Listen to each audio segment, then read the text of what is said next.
TG BC study circle Jogulamba Gadwal. అదేవిధంగా ఈరోజు ఆంధ్రదేశాన్ని ఏకం చేసి పరిపాలించిన వంశం ఏంటంటే కాకతీయ వంశం అని చెప్పవచ్చు. మరి కాకతీయ వంశానికి సంబంధించిన శాసనాల గురించి తెలుసుకుందాం. శాసనాల గురించి తెలియజేసే శాస్త్రమే ఎపిగ్రఫీ అంటారు. అదేవిధంగా ఇక్కడ మనం చూసినట్లయితే మాగల్లు శాసనం తూర్పు చాళుక్య రాజైన దానరుడు క్రీస్తు శకం 956 సంవత్సరంలో వేయించడం జరిగింది. మరి ఈ శాసనంలో ఏమని పేర్కొనబడిందంటే కాకర్త్య గుండెన్న ఒక తన యజమానైన బ్రాహ్మణుడికి మాగల్లు అనే గ్రామాన్ని దానం చేసినట్లు తెలియజేసే శాసనమే మాగల్లు శాసనం.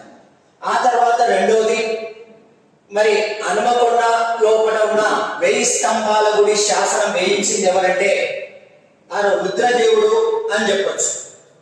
ఈ రుద్రదేవుడికి సంగీతంలో సాహిత్యంలో అన్ని రకాల కళలు ఉన్నాయి. అయితే ఇతడు క్రీస్తు శకం 1063 సంవత్సరంలో ఈ శాసనం వేసి కాకతీయుల లోపల మొట్టమొదటిసారిగా స్వతంత్రాన్ని ప్రకటించుకున్నట్లు తెలియజేసే శాసనం ఏదంటే 1000 స్తంభాల గుడి శాసనం అని చెప్పవచ్చు. అదేవిధంగా ద్రాక్షారామ శాసనం రెండో ప్రోగరాజు మంత్రి ఇనంగాల బ్రహ్మిరెడ్డి, రెండో ప్రోగరాజు యొక్క మంత్రి ఇనంగాల బ్రహ్మిరెడ్డి క్రీస్తు శకం 1158 సంవత్సరంలో ద్రాక్షారామ శాసనం వేయడం జరిగింది.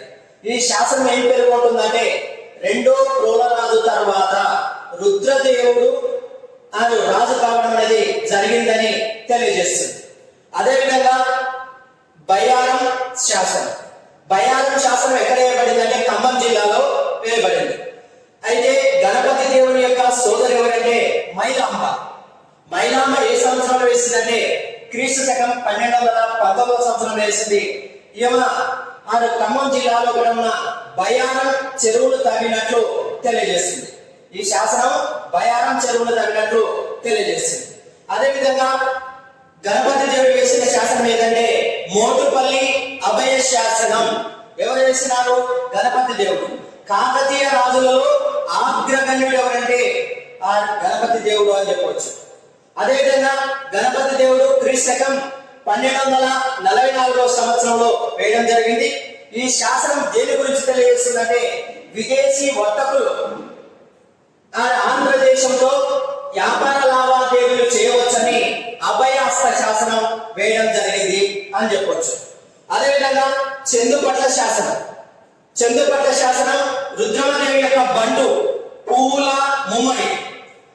ముమ్మడి అనే ఈ వ్యక్తి క్రీస్తు శకం 1229 సంవత్సరంలో వేయడం జరిగింది.